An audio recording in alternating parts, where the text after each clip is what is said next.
Farah Fauzi, MA 10029, and I will present the objectives of our experiment. For this experiment, we have decided to have 4 objectives, which is first to determine the natural frequency of the force vibration of the cantilever beam for fixed support beam as the mass changes in single degree of freedom. Then we will compare the experimental and theoretical data. Second, to determine the decay rate for different mass. Third, to find the relationship between mass and decay rate. And fourth, to show the system is under-damped system. So, how to achieve this objective? First, for objective 1, we will use the formula of omega or a natural frequency, which is square root of k over m, where k is 192 multiplied by Young modulus of elasticity multiplied by inertia of moment divided by length q. We are using this formula because of the fixed support, and this is for the theoretical. And for the experimental, we will use the natural frequency equal to 2 pi multiplied by the frequency. So to achieve our experiment, our objective of second and third, we will use the formula of y equal to a multiplied by e, the power of decay rate multiplied by t, and we will get the answer of ln y equal to negative decay rate t plus ln a. So to determine the decay rate relationship, we will use the formula, this graph, and then to show the system is under damped if the damping ratio is less than 1.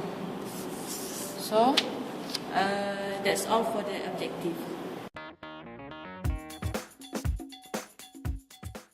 Now I would like to introduce how to set up the apparatus for force vibration. Okay, first I will introduce the apparatus we use.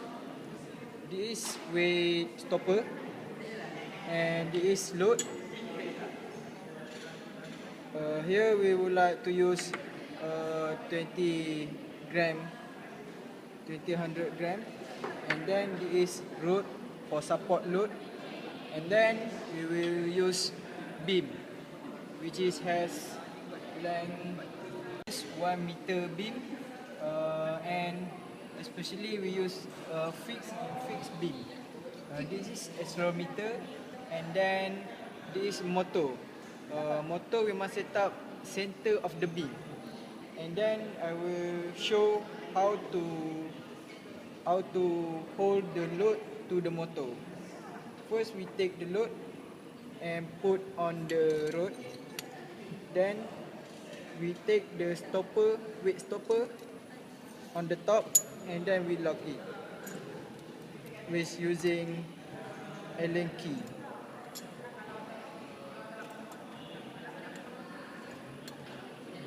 Ensure this load is tight, and then we enter it in the vertical guide, and then we tie it to the motor.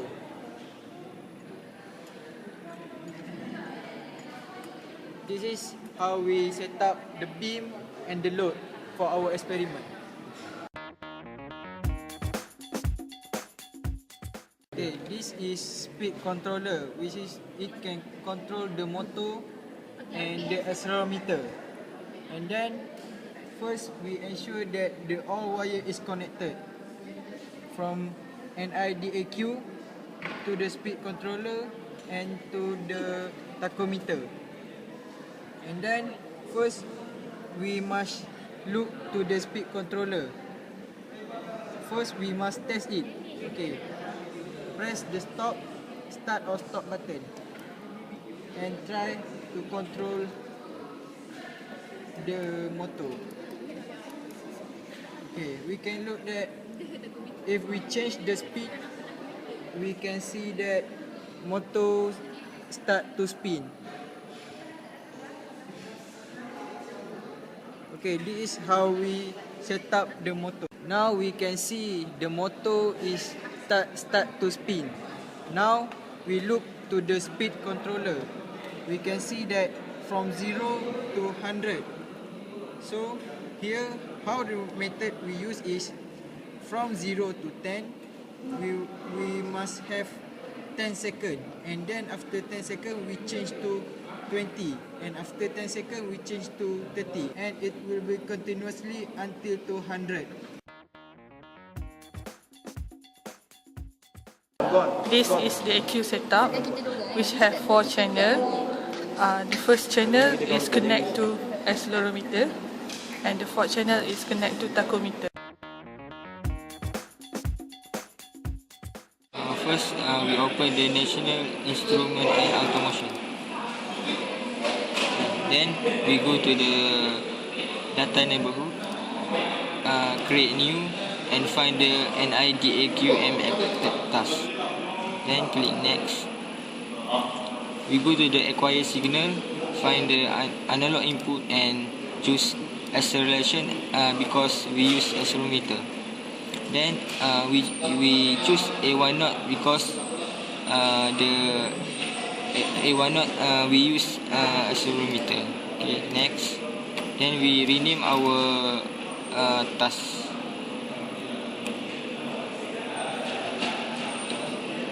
Finish.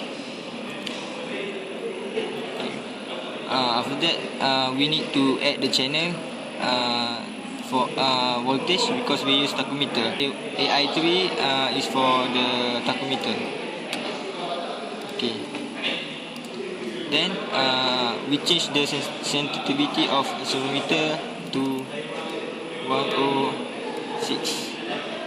Then change the mode to continuous sample. Okay. After that, we run the measurement and automation software. After a few seconds, click stop and save the data. After we save the instrument and automation data, then we open the DesiLab. First, we go to modules, then click input. We choose NIDAQMX and choose analog input. Then we double click on the module. We add 2 channel because we have plus 2 because we have 2 channel. Then we choose our okay. Then first we need to synchronize our DesiLab. Go to measurement, hardware, then synchronize. Click OK. Double click on the task. We choose our group task name first. Okay. Then click OK. After that, we go to the measurement, choose measurement setup and IDAQ and measurement setup. We find our task name, go to here, group 1, then change the rate, sampling rate to 2000 and block size to 4096. Click OK. Okay, we connect the module. Okay, so we can run our DesiLab.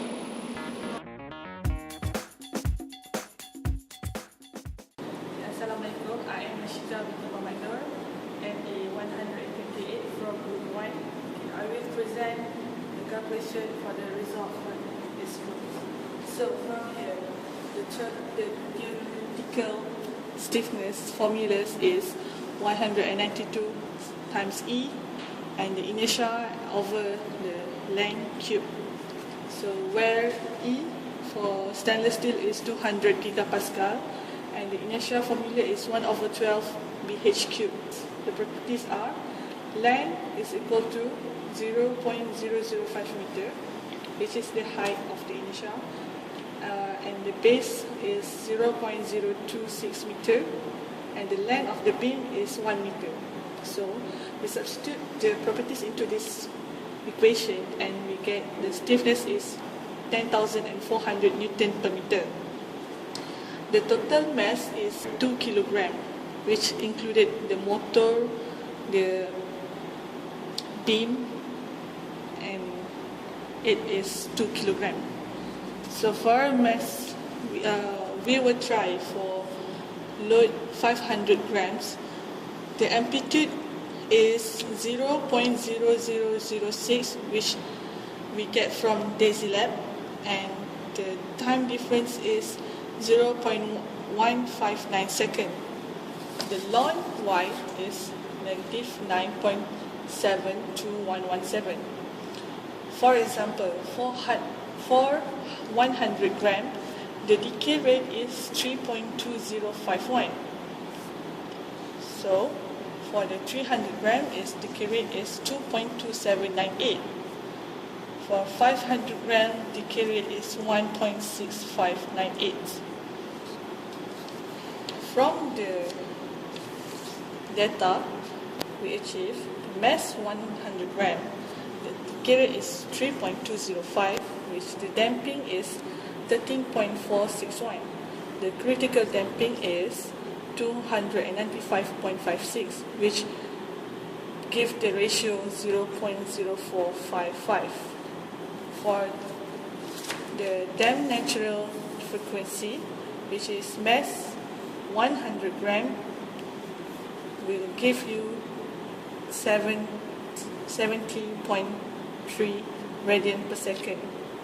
So from here, this experimental value of natural frequency, then we compare with our theoretical natural frequency, which is we take mass 100 gram.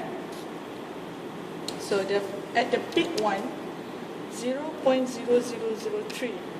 At the peak 2 is 0.0003 also. So the average for amplitude is 0.003 meter. The time difference is 0.15350 seconds, while the frequency is 6.51466 Hertz. This is for decay rate, so the amplitude is 0.0009 and the time difference is 0.16133 and the ln y is negative 9.3157. So the natural frequency, which is k over m square root, so we take k that we calculate previous is 10,400 over 2.1 and we square root, which gives us 70.37 radian per second. So the percentage error for this experiment is 41.6% of error.